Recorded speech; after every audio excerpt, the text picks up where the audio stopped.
번째로 31절로 35절의 말씀을 가지고 사흘길이라는 제목으로 한번 제목을 한번 정해봤습니다. 여기 보면은 사흘길을 가야 하리니 이런 말씀이 있습니다.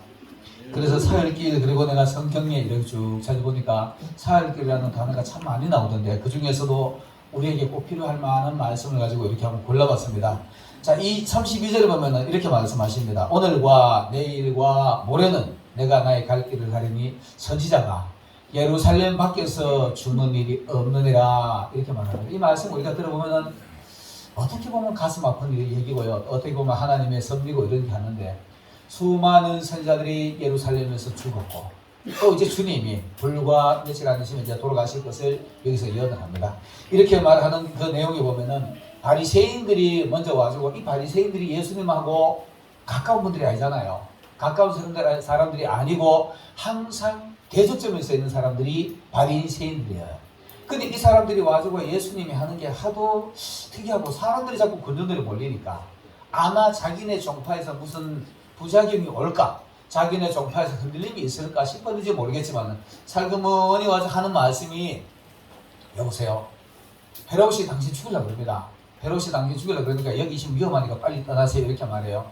내가 금방도 말했지만은 바리새인들이 예수님한테 이렇게 좋은 정보를 줄 사람들이 아니잖아요. 아닌데도 헤롯이 그 당시에 실질적으로 예수님을 죽이려고 그랬으니까 요한을 죽인 헤롯이 그 요한의 영이 그에게 운동하는 도다 이러잖아요.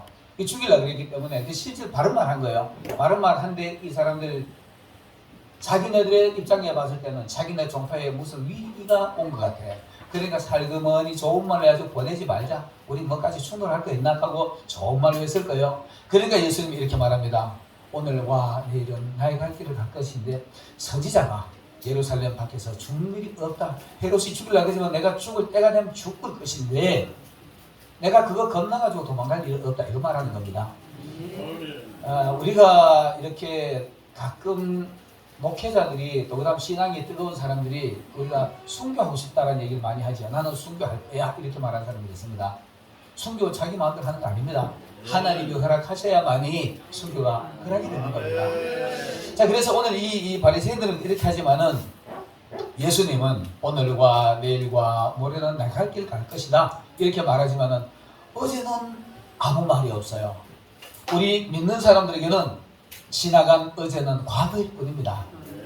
여러분 어제 어떤 일이 있었더라도요. 어제 어떤 실수를 해가지고 하나님 앞에서 또 똑바로 걸어가다가 그래도 발 삐끗해가지고 넘어질 수도 있고요. 곁길 가를 수도 있고 이렇습니다. 우리 신앙인들이 목회자라고 별다른 거 없습니다.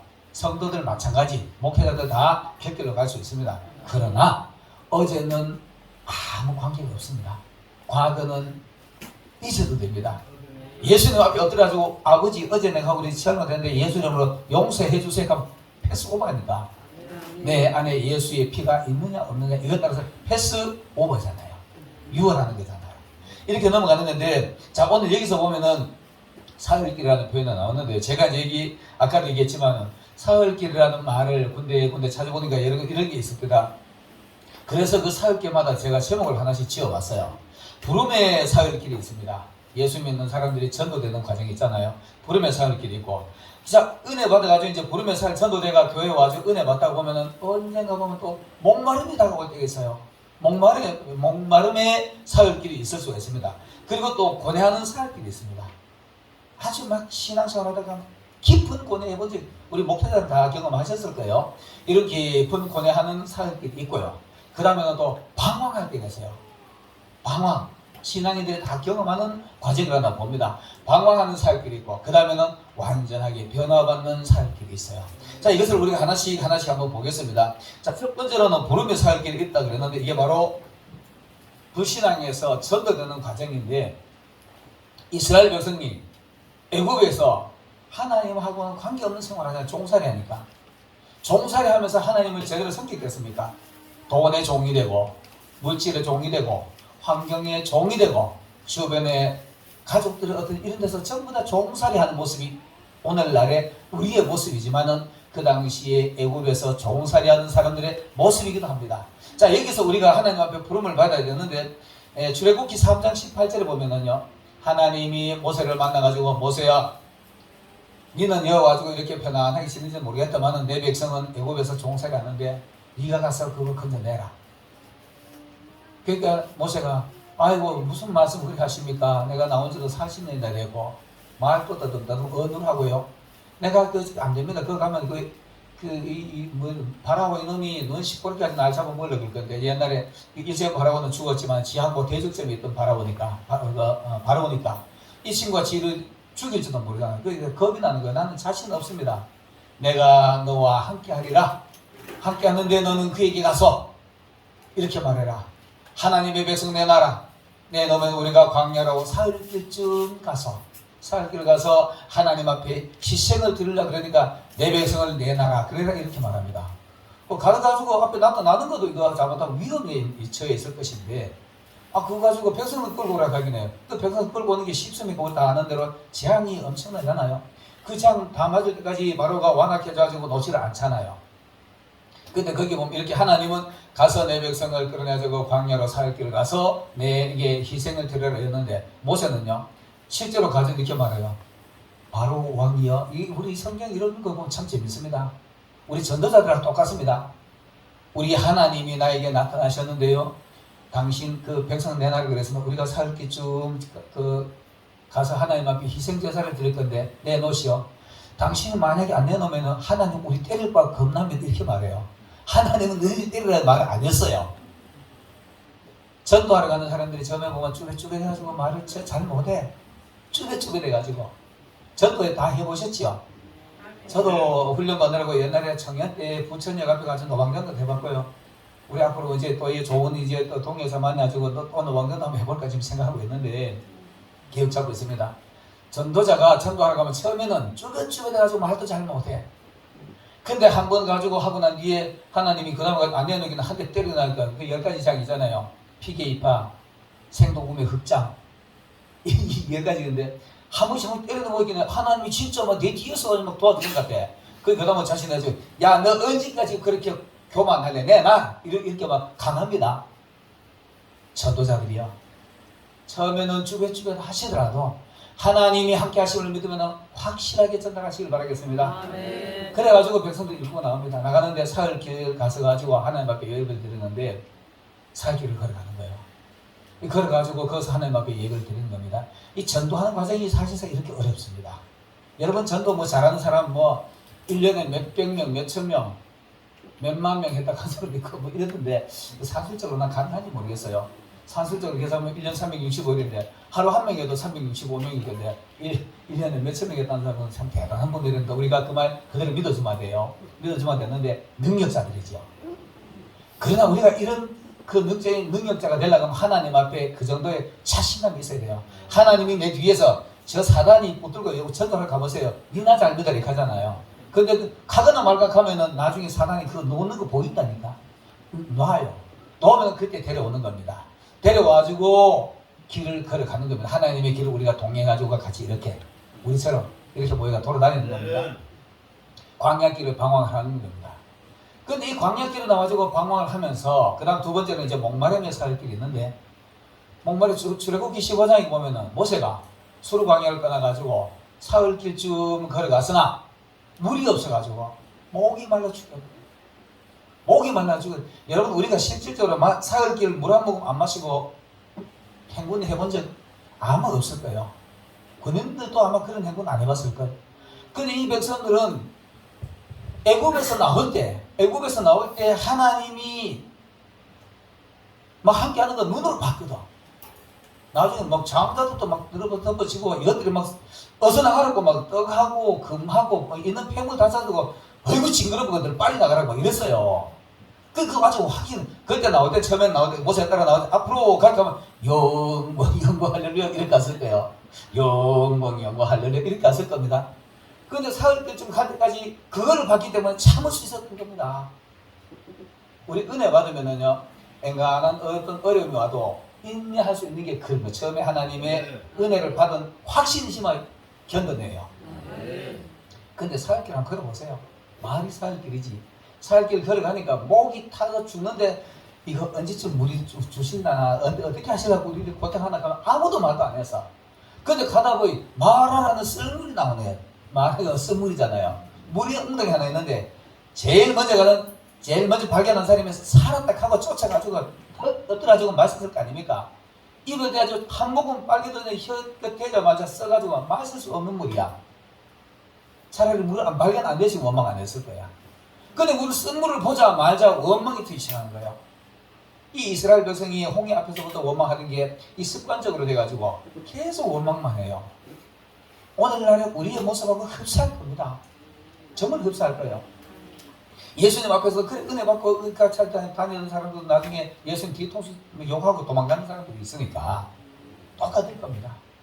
그래가지고 고마 거서 겁돌아앉은 모세야. 어디 장지가 없어가지고 여기 와서 우리 가축들하고 우리 전부 다 목말라 죽게 만드느냐 이렇게 원망을 해요. 그게 모세가 화가 납니까 안 납니까? 화나지만은 기다려. 아버지 어떻게 할까? 나뭇가지 하나 던져라. 나뭇가지 하나 들고 감나무가지 하나 던져 물에 던져 넣기는 그 물이 오면 순식간 더 하시네. 그러니까 앞다투어가지고 서로 마셨을 거예요. 여러분 우리도 신앙생활 하다 보면은 은혜 받을 때는 기뻐요. 은혜 받을 때는 옆에 가서 누가 굽시거든 아파도 괜찮고 각 참잖아요. 근데 은혜가 조금 약해지면은 누가 옆에 가지고 내한테 조금은 불편하면 막 앵앵거리고 막 덤비잖아요. 앵앵거리고 막 시비 걸라 그리고 이래요. 이게 신앙의 모습입니다. 여러분 그런 은혜가 없어가지고 내 마음이 퍽퍽하고 전라도 말로 퍽퍽하다 그러죠.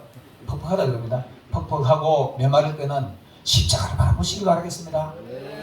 십자가를 바라보면 그 쓴물이 달아져요. 아무리 어려워도 내가 저 은혜 받을 때 지금이 피폐해져가지고 고통스러울 때 어느 날 기도하다가 다시 한번 십자가를 바라보니까 내 마음에 눈 녹듯이 녹았어. 눈물이 줄줄줄 흘러내리면서 하나님의 말씀에 작은 말씀에도 감격하고 다시 한번 은혜를 받을 수 있는 것이 바로 십자가의 은혜의 은총입니다. 십자가의 보혈의 은총을 입으시기를 예수님 이름으로 축원합니다. 이것이 바로 목마름의 살길인데 그 다음에 이 목마름의 살길을 지나고 나면은 그 다음에는 고통받는 아주 정신적으로 고통받는 고뇌하는 살길이 있어요. 또 성경이 보면은 이런 과정이 다 우리가 단련의 과정입니다. 단련의 과정인데 처음에는 하나님 앞에 예배드려 사흘길을 걸어가는 게 그게 그 애굽에서 탈출하는 사흘길이 무지하게 고통스러운데 뒤에서 막 애굽 군대 따라오지 막 앞에는 홍해 가렸지 이런 길을 걸어왔는데 또 목이 말라가지고 은혜가 없어가지고 막 헉헉거릴 때 그 과정을 또 하나님 십자가를 바라보고 은혜를 받고 나면은 그 다음 또 이렇게 가라면은 깊은 고뇌할 때가 있어요. 깊은 고뇌할 때 바로 창세기 22장에 보면은 아브라함이 자기 아들 이삭을 데리고 모리아산을 갑니다. 그 길이 사흘길이에요. 사흘길쯤 가지고 저 멀리 모리아산이 보이는 겁니다. 저기만 가면 아들을 죽여야 돼. 여러분 잘 보세요. 우리가 이 사흘길이 이 사흘 동안에 아브라함이 얼마나 고통스러웠을까? 하나님 앞에 한 번도 원망한 적 없어요. 아브라함은 내 아들 독자를 나에게 바쳐라. 아멘. 그리고 살구머니 가는데 그 사흘길 가면서 오늘 혹시 내가 순종하니까 야 됐다 이 가지고 가 싶어가지고 또 걸어갔어. 그 하룻밤이 지났어. 또 이틀이 지나서 사흘길을 가지고 저 앞에 모리아산이 보이는 겁니다. 저기 가면 이제 아들을 잡아야 돼. 그때까지도 하나님의 응답이 없어. 여러분 우리 이런 경험 안 해보셨나요? 목회자들은 다 경험하셨을까 봅니다. 저는 이렇게 경험했어요. 초년 목회자 때 초년 목회할 때 부천에서 목회하다가요 3년쯤 됐는데 월세 다 떨어지고 보증금 다 까먹고 나니까 죽겠더라고. 목사가 돼가지고 월세 까먹고 빈손 들고 외상할 수는 없잖아요.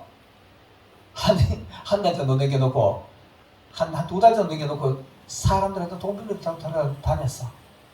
그때 하나님 앞에 엎드려 기도하신 것보다 당장 가까운 사람 저건 돈 줄 것 같아. 돈 빌려줄 것 같아. 쫓아가서 장로님 내가 장모님한테 돈 달라고 하면 그거는 양심이 없으니까 장모님 앞으로 2년만 계약해 주세요.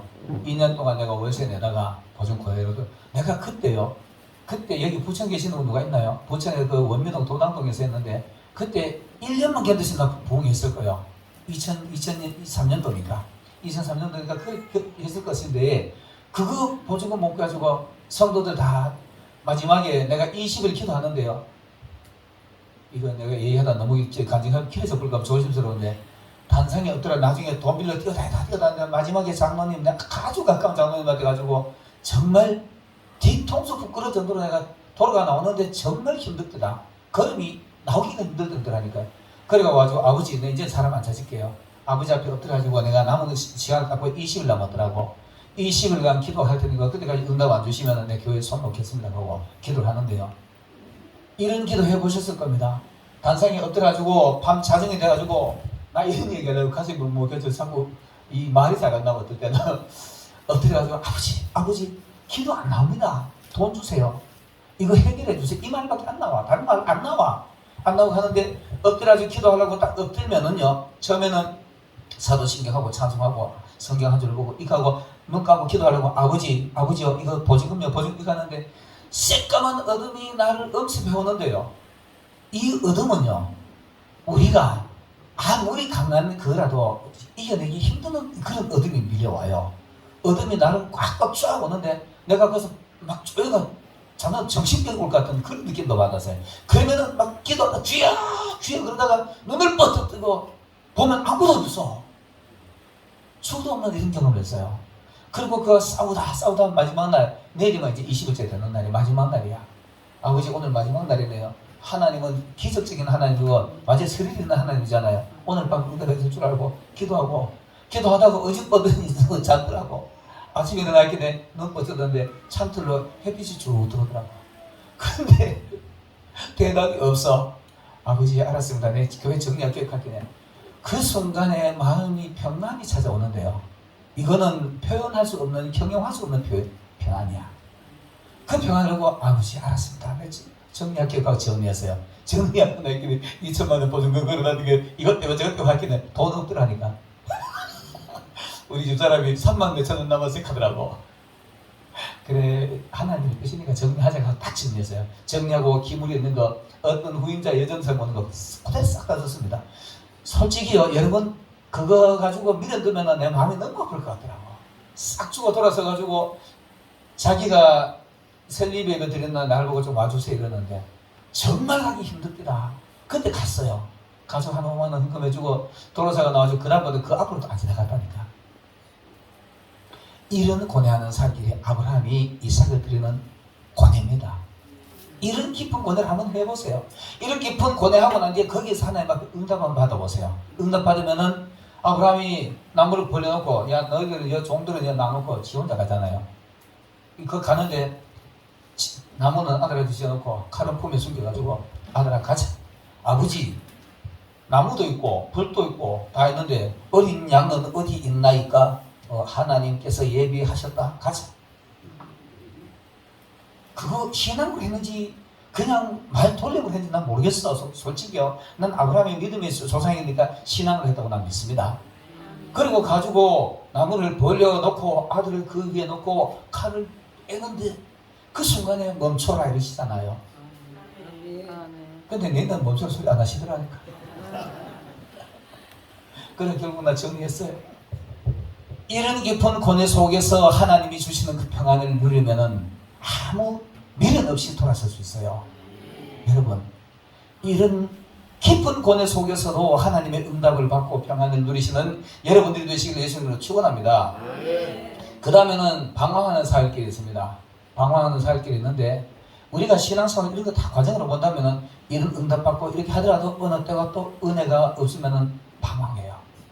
은혜를 잃어버리고 이러면 또 방황하기 시작하는데 이 방황하는 게 보면은 누가복음 2장에 보면은요 예수님의 부모가 유월절을 맞아가지고 가족들 다 데리고 야 예루살렘에 유월절 지내러 가자 갔어요.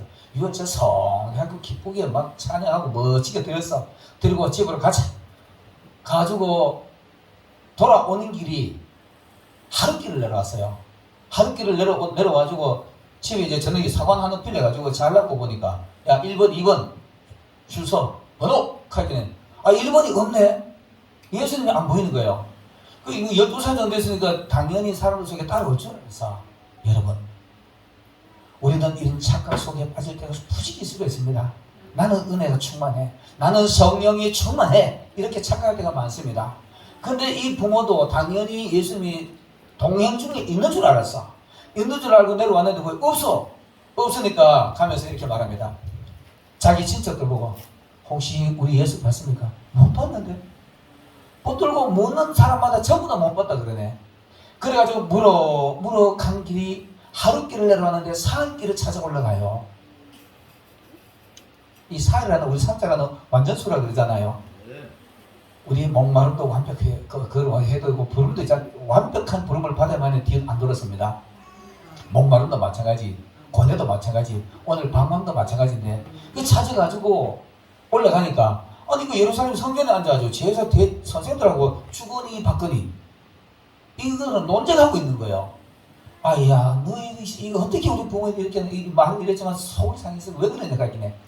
내가 아버지 집에 있을 줄을 왜 몰랐습니까? 여러분 혹이라도 은혜 잃어가지고 방황하는 사람이 있습니까?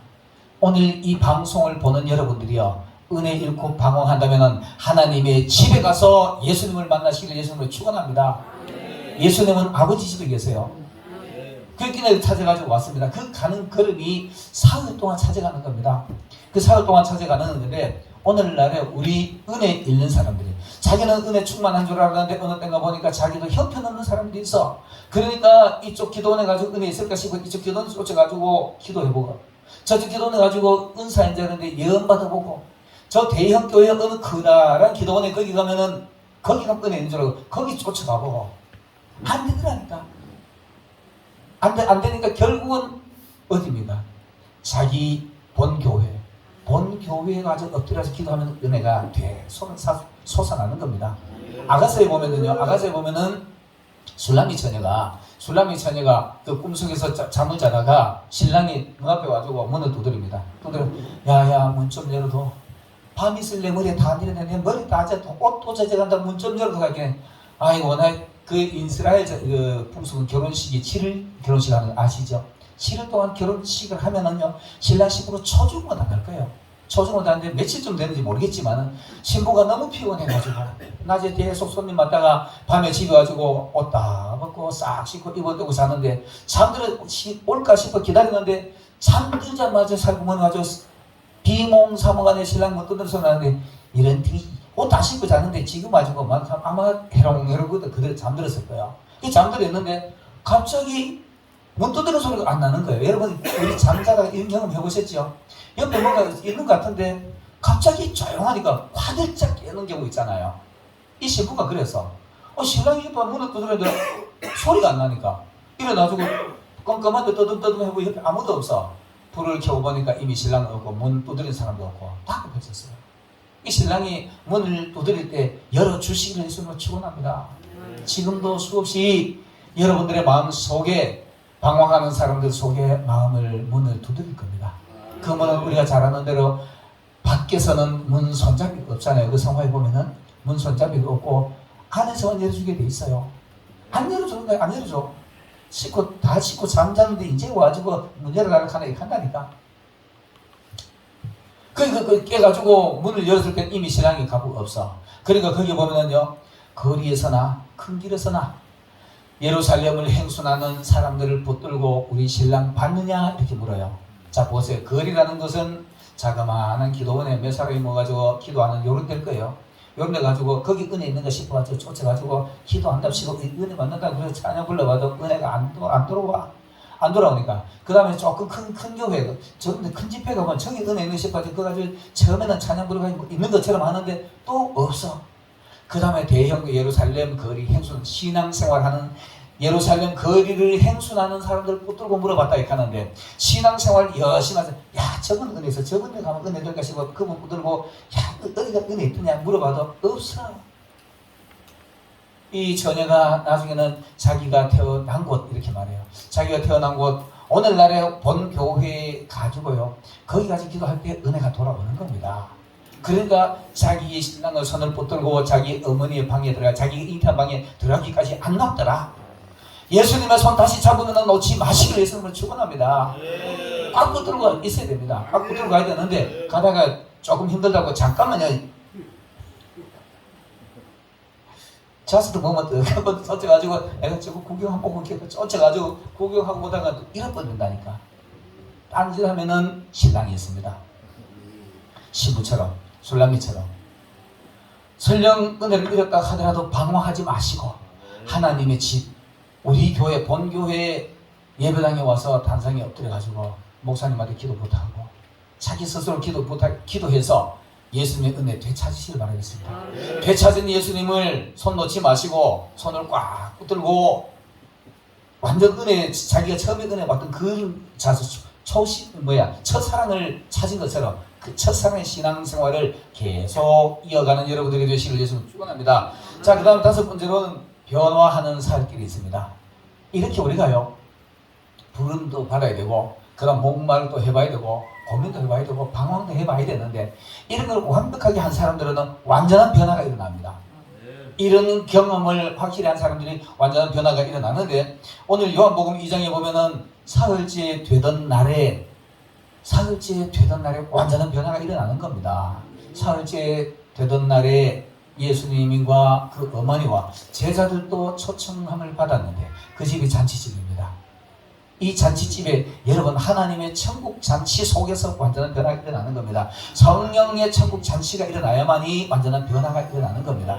그 잔치집에 갔는데 포도주가 떨어져 버렸네. 떨어지고 나니까 예수님의 어머니가 얘야 이 집에 포도주가 떨어졌다. 예수님의 어머니는 있잖아요. 그것도 너무 깊은 얘기가 있는데 예수님의 어머니는 이 아들이 나이가 30이 돼야 되는데 하나님 일할 때가 됐는데 틀림없이 하나님의 사람이라 그러고 하나님 아들이라 그랬는데 일할 때 됐는데 끝까지 30살 될 때까지 크게 일하지 않으니까 답답해서 포도주 떨어졌다고 해. 아직 내 때가 이르지 아니하였나이다. 그러거나 말거나 신앙에 있는 마리아는 저번에 집합 우리 아들 예수에 갔는데 가지고 그가 무슨 말을 하든지 그대로 순종해라 이렇게 했어요. 그 믿음으로 따라가라 이거 한 거예요. 믿음으로 행동하는 여러분들 되시길 바라겠습니다. 그리고 조금들이 쫓아가지고 어떻게 할까요? 우리 당신 어머니 마리아 보내고 왔는데 어떻게 할까요? 그래 다 퍼내는 물에다가 항아리 6입니다. 동을 항아리 6인데 6은 우리가 6일째 창조되기 때문에 사람의 마음으로 보면 됩니다. 하나님의 창조된 그릇, 큰 집에는 금그릇도 있고 은그릇도 있고 나무그릇도 있고 하나님의 그릇 우리 마음이잖아요. 여기다가 물을 가득 채워라. 물을 가득 채워놔서 떠다 줘라. 물을 가득 채운다는 것은 하나님의 말씀을 풀로 채우는 겁니다. 가득 채고 나길래 그때 떠다 줘라. 이 말을 듣고 잘못 오해하면 성경 66권을 다 이해하고 설명을 이렇게 하는 건 아닙니다. 성경을 한 구절을 보더라도 내가 완벽하게 이해하고 난 뒤에 남들이 내 설명을 해야 돼. 그냥 지금하고 하는 거 여기 우리 전사님들 있으시나 없으시나 우리 이거 비평으로 받으면 안 됩니다. 비평으로 받으면 안 되는 게 전도사님들 그 다음 은혜 한 잔 받을 때 내가 최고인 줄 알고 내가 알고 있는 게 최고인 줄 알고 전도사가 목사님 그 틀렸어요. 성경 이래요 저래요 막 가르칩니다. 그런 사람 많습니다. 성경 공부 잘 뛰어다니는 가는 것들이 그 이상한 것들 이게 신천지들 좀 보고 정신 차려라. 이 신천지 것들이 안들은 막 끌어가지고 목사 공부 막 가르치려고 겁을 댄다니까. 집부터 모르는 어디 가서 몇 가지 외워가 가지고 신앙은요 내 안에 완전히 채운다는 것은 내가 완전히 그거를 이해하고 소화가 됐을 때 전달하는 겁니다. 그냥 지가 아는 거 가지고 이거는 지식이에요. 지식. 아는 거 지식이고 내 안에 성령으로 샘솟듯이 하나님이 깨우쳐주신 이걸 가지고 가르쳐야 돼요. 한 성경을 알더라도 완벽하게 아는 걸 가지고 남들한테 가르쳐야 되는 겁니다. 근데 집을 막 조금 안다고 어디가 신천지 가지고 자, 여러분 잘 봐야 될 게 뭐냐 하면 있잖아요. 이제 이단들은 1 더하기 1은 2다 이렇게 가르쳐요. 예수 믿으면 천국 간다. 이거 그냥 공식이야. 공식처럼 말하는 것이 이단들이 하는 습관들처럼 하는 거예요. 내 안에 믿어져야지. 내 안에 이루어져야지요. 가득 채워져야 되는 겁니다. 그때 떠다주면은 듣는 사람이 깜짝 놀란다니까. 야, 이 아까수는 좀 그하더만은 내 솔직히 아까수보다 더 맛있다. 이게 희한하다 야. 새수를 받아주시길 바라겠습니다. 진짜 이 한 말씀을 갖다 남들한테 나누어 주시길 바라겠습니다. 그러면 듣는 사람들이 깜짝 놀랄 겁니다. 이게 어디서 나타나느냐? 오순절 성령의 마가의 다락방에서 그 일이 일어나는 겁니다. 베드로도 요한도 12 제자도 또 120문도도 나중에는 빌립 집사들도 설교하고 그래요. 이 사람들이 예수님에 따라다닐 때는 저런 나중에 쿠데타 해주고 임금 되면은 한 자리 하려고 따라다녔어요. 아 근데 맞아 뭐나 힘없이 막 잡혀가지고 막 빌라도 앞에 가두고 제사장 앞에 가서 재판받고 되게 때리다가 막 가만 잠잠이 든 거예요. 그래도 거기가 뭐 마지막 희망이 있을까 싶어 요한하고 베드로 불가에 가지고 붙잡면서 얼굴 남들이 보일까 싶어 죽으려가지고 붙잡면서 야야 얘 믿어 보니까 갈릴리 같이 낸 사람이 맞지? 아니다 이 택도 없이 가지고 가라 이러니까 그러던 사람들이 예수님이 너희는 하나님의 약속하신 것을 임할 때까지 예루살렘을 떠나지 마라. 하나님의 교회를 지키시길 예수님으로 축원합니다. 조금 삐졌다 가지고 목사한테 조금 시험 들었다 가지고 삐뚤거리고 다른 데 가지 마시고 그렇게 하면 못 써요. 끝까지 기다리세요. 하나님의 약속하시기까지 이를 때까지. 그 기다리면서 그 베드로가 뭐 있는 말이야 기다려보자 하고 가지고 막 기도하기 시작합니다. 기도하기 시작하니까 갑자기 막 베드로가 뭐 전에 보니까 주는 그리스도시에 살아계신 하나님 가끔 하나님이 성경에 가르치는 말했는데 지금 뭐 성경이 막 머릿속에 막 버뜩버뜩 막 생각나기 시작하네. 다윗이 성령의 의탁에서 말하기를 유다 저놈은 지켜할 길로 간다 그랬다. 우리 집 하나 마찰 끼우자 하고 빠진 이빨 하나 갖다 끼우는 거예요. 끼우고 그때부터 전심으로 기도하니까 오순절 성령이 뻥 임하는 겁니다. 자, 그전에는 이들이 예수 그 도당 맞지? 하긴 아니다 그 막 도망가고 그다음부터 누가 알아볼까 싶어 방으로만 맨날 이 집 다락에 가지고 야 우리 어떡하지? 이 집 다락에 우리 어떡하지? 이러는 사람들이야. 그런데 오순절 성령이 폭발적으로 일어나니까 완전한 변화가 일어나는 겁니다. 엄마 그때서는 일어나지고 막 다다다다다다 막 내가 그 방언을 하지만은 저것들 봐라 경상도 방언하네. 저것들 전라도 말하네. 저것들 일본 말하네. 나는 일본에 왔는데 저것들 일본 말하네. 이러잖아요. 무슨 말을 하도록 다 알아듣는 말을 하는 겁니다. 이렇게 하니까 그 다음부터는 밤에 수문가들이 지내고 베드로 벌떼에서 가지고 너희들이 십자가에 못 박은 그가 그리스도고 예수님의 구원자다 뭐 이러잖아요. 얼마나 강력하게 하는가. 베드로는 완벽한 이제 하나님의 말씀을 이해하고 그렇게 담대하게 하니까 이것들 그만 십자가 못 박아라 하던 것들이 마음이 찔려져. 야 우리 어떡할까. 회개하고 성령으로 세례를 받아라. 그러면 너희들도 용서받고 다 구원되는 세례받잖아요. 이렇게 했을 때 완전한 구원이 일어나고 부흥이 되는 겁니다. 이것이 완전한 변화를 받는 모습입니다. 우리가 이런 변화를 받으려고 그러면은 정말 이런 완벽한 고민들 있잖아요. 우리 뭐 부름받음, 그 다음 목마름도 다 경험하셨잖아요. 고뇌도 다 해봤고 왔는데 뭐 변화된 분들도 대부분이 다 되시라고 봅니다. 변화되지 않는 사람들은 가지고 쿡 찌르면 이 자식 니가 나 찔렀나 니는 못으로 찔렀나 난 손목까지 찔러본다니까. 그게 사람의 그 모습이 끝나. 진짜 변해된 사람은 찌르면 뭐 기분 나쁜 일 있나? 왜? 그 말 가만히 들어보고 얘 말을 먼저 이해하고 난 뒤에 전후 사정을 말하게 되는 겁니다. 이런 정도의 사람이라면 완전한 변화라 말할 수 있을 겁니다. 여러분 예수님이 이제 지금 고난주간이잖아요. 예수님이 마지막 이걸 내려놓고 이렇게 말합니다. 이런 변화가 이럴 때까지 너희들 거기 기다려라. 그거 안 되면은 너희들이 결국은 나를 다시 십자가에 못 박을 것인데 그러면서 이렇게 말하잖아요. 저것들하고 같이 놀 그렇게 하지 마라. 그러면서 하는 말이 바리새인들과 서기관들 자기를 쫓아가는 사람들을 향해서 예루살렘아 암탉이 제 새끼를 날개 아래 품같이 내가 너희를 품으려 한 일이 몇 번이냐. 그러나 너희가 도대체 원치 않았다. 큰 거대한 날개 밑에 펴놓고 이 안에 들어오려고 하는데 안 들어오는 거예요. 그러니까 너희는 다시 찬송하리로다. 주의 이름으로 오시는 이어 할 때까지 다시는 나를 못 볼 거다 이렇게 말했어요. 그리고 십자가에 돌아가시고 난 뒤에 실질적으로 예루살렘이 그래 됐잖아요. AD 70년대로 그러죠. 디투스라는 장군이 와가지고 예루살렘을 완전히 돌 위에 돌 하나들이 그 성벽 전부 다 금으로 흙 속에도 다 금들었다 하더라. 이래가지고 사람들을 바싹 때려버렸다니까. 그리고 그 얼마나 진짜 독일에 가지고 아우슈비츠 그 수용소입니까? 학살을 당했잖아요. 우리가 이런 일이 있기 전에 하나님 앞에 완벽한 돌이킴, 이런 사흘길을 예수님이 걸어가신 이 사흘길을 우리도 걸어봐야 됩니다. 걸어가고 완전한 변화를 받았을 때 하나님 앞에 들어가고 우리가 천국 갈 수 있는 자격을 얻을 겁니다. 그냥 평범하게 가지고 안일하게 하는 것이 그것이 아니고요. 대형교회 이런 게 아니고요. 소형교회도 아니고요.